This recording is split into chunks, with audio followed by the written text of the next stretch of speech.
Alice Madness Returns is a 3D platforming hack and slash with a female protagonist. The sequel to American McGee's Alice, based off of the animated movie, based off of the books, based off of a girl who was really close to a man who wrote them and just so happened to be a fan of Persona. We get a twisted depiction of the IP that doesn't involve Kingdom Hearts, thank God. Come with me, my fellow chuds, as we delve into this old game that you probably don't give a damn about.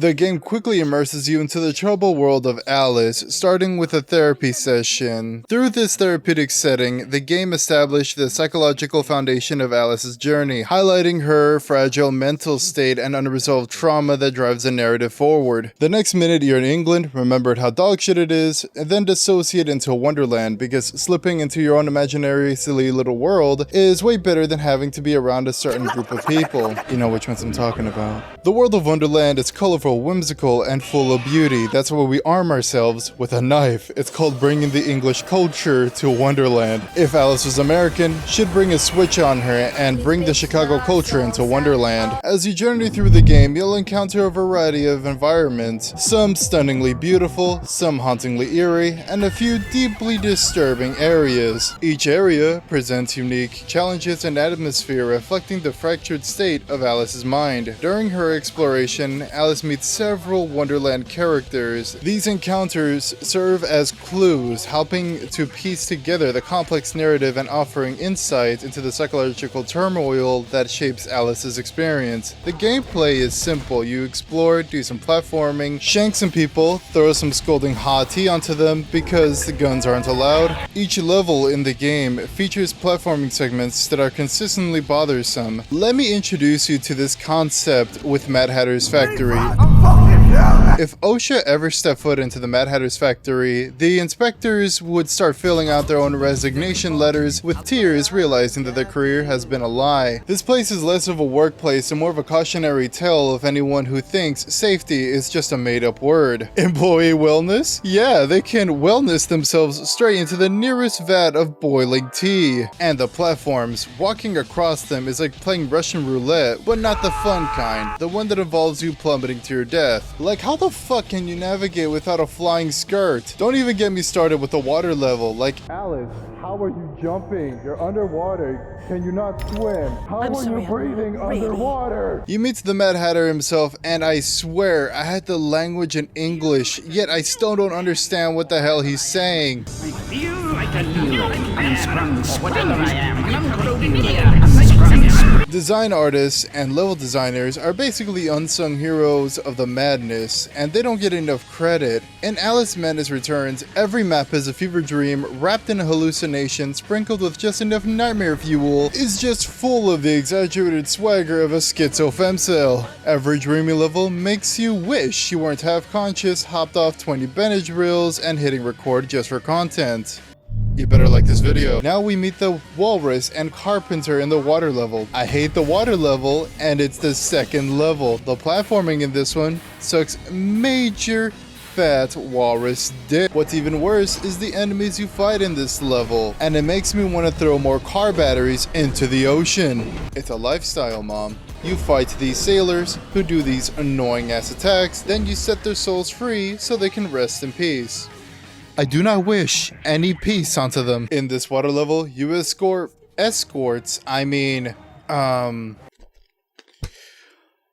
erotic oysters so the big walrus can eat them and traumatize the audience of fish. Am I reading this correctly? Everything in Madness Returns pays homage to Wonderland except for the third level, where it takes place in a Japanese oriental style setting where you fight samurai wasps and save monk ants. That was my favorite part in the movie. You collect a variety of weapons in your arsenal. You have your British essentials, now you can walk around Birmingham with no disturbances. You have your horse hammer, now you can safely give them gender-affirming care by smashing in their balls. And a pepper gun. This is extremely lethal because unseasoned people can't even handle salt. The combat in this game is just your generic hack and slash. You stab small guys, you stab big guys, you stab guys who crash your game. And as an extra treat, the game has gifted me 3 crashes while I was recording, because who doesn't love a good surprise? This PC port refuses to let me do the one thing it was made for, which I gotta fix myself, because apparently troubleshooting is a big part of the fun. I didn't have to install a virus this time, I didn't have to do anything wacky. All I had to do was change a couple of numbers in a file because that was too hard for EA. And after all that elbow grease, I was rewarded with a stunningly cinematic 24 frames per second. Truly a cinematic masterpiece in slow motion. My computer can handle CP, but not this game. Isn't that nice? And by CP, I'm talking about child. But no, for real, on the topic of stabbing and children, in one of the levels is the dollhouses. You fight many enemies that resemble children called bitch babies. Creepy, but it gets worse. You fight these gigantic babies called doll girls. Now, I'm not a squeamish guy. I was traumatized by Newgrounds and Live Leak when I was 11. But this was a bit too much even for me. The order how you defeat them is you tear off their clothes, break their defenses, and destroy their hearts. And if you don't understand the implications, first of all, I envy you. Second, I'll explain you everything. You see, it all started when the Canaanite gods Baal and Molech taught their followers to sacrifice children to harvest ambrosia. Wait a minute. Let me just... yeah, I skipped a few pages. The lore of Alice Madness Returns centers around Alice deteriorating mental state following the traumatic events of the first game. Though there was an implication that she had found some measure of recovery, it becomes clear that her delusions have only intensified over time. Her psychiatrist, who's supposed to help her, grows impatient with her lack of progress. Memory is a curse more often than a blessing. So you've said many times, and I will say again, the past must be paid for. Even those who seem compassionate at first, like her nurse, ultimately reveal her own selfish motives using Alice's vulnerability to manipulate her. This theme of betrayal and cruelty is prevalent throughout Alice's world. Every person she encounters, whether the asylum, on the street, or in positions of authority like the police, treats her with indifference and hostility. She is failed by those who are meant to protect her. Even her own imaginary friends offer her little comfort, often acting like pieces of shit like the people in her real life. The unrelenting abuse, neglect, and the idea that she might have been responsible for the fire that killed her family takes a heavy toll on Alice's psyche, driving her further deeper into the madness. Wonderland, once an escape from her harsh reality, begins to crumble under the destructive influence of the infernal train, mirroring the collapse of her mental state. So how do we stop this infernal train? Well, it's simple but complicated. Because everyone gives you a clues that I don't understand, because I don't know what the hell they're saying. Mad Hatter says, fuck it, I don't know. We ask Carpenter, dog, I don't know, go ask Caterpillar. You ask Caterpillar and he says, go ask the Queen of Hearts. So we pull up to the Queen and fuck her shit up. Finally I can live my lifelong dream of stomping over the people that I hate and kill that parasitic queen when I still have the chance. I don't remember any of this from the movie. Are we looking in the right spot? This shit is like looking for Saddam Hussein in the Magic School Bus. So we finally ask the Queen, and she reveals a dark twist. You finally venture the dollhouse level. The atmosphere becomes increasingly unsettling. The music is very annoying, but strangely hypnotic, amplifying the eerie mood that permeates the area. The environment itself serves as a haunting reflection of the children you encounter with their mutilated and grotesque features. The transformation of the surrounding signals the loss of innocence and the growing sense of dread filled with medical equipment. the most wretched and selfish of fortune's fools. Oblivious, I live in a training ground for prostitutes. My mentor is an abuser and purveyor. I've been complicit with my sister's murderer and the killer of my family as he corrupted my mind. I sought relief from my pain and you turned me away from the truth.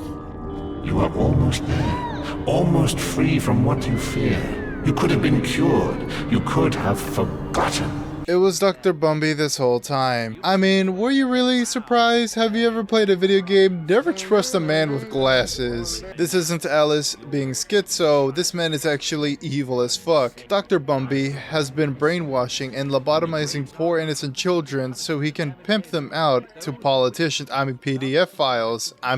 What's the difference? Dr. Bumby, who was supposed to help Alice recover, was never truly acting in her best interest. Alice was subjected to horrific tortures, lobotomies, and abuse under his care through the asylum. All of this so she can forget, so he can undress her, break her defenses, and destroy her heart, and turn her into a doll. See? Now you get it. Kinda fucked up, huh? So let's kill this fucker by an anticlimactic showdown. You finally confront Bumby. His boss fight is kind of underwhelming. First, this is the only real boss you fight in the game, and it doesn't feel like a boss. I know this isn't Dark Souls, but they could have at least given him a second phase. You kill Bumby in-game and IRL. Alice leaves the scene of the crime and the game sort of ends. And yeah, that's how the game kinda ends.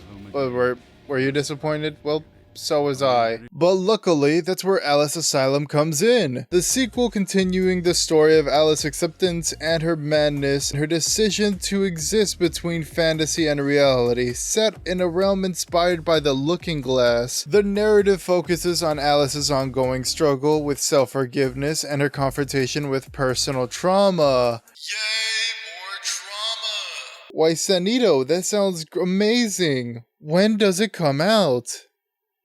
Never.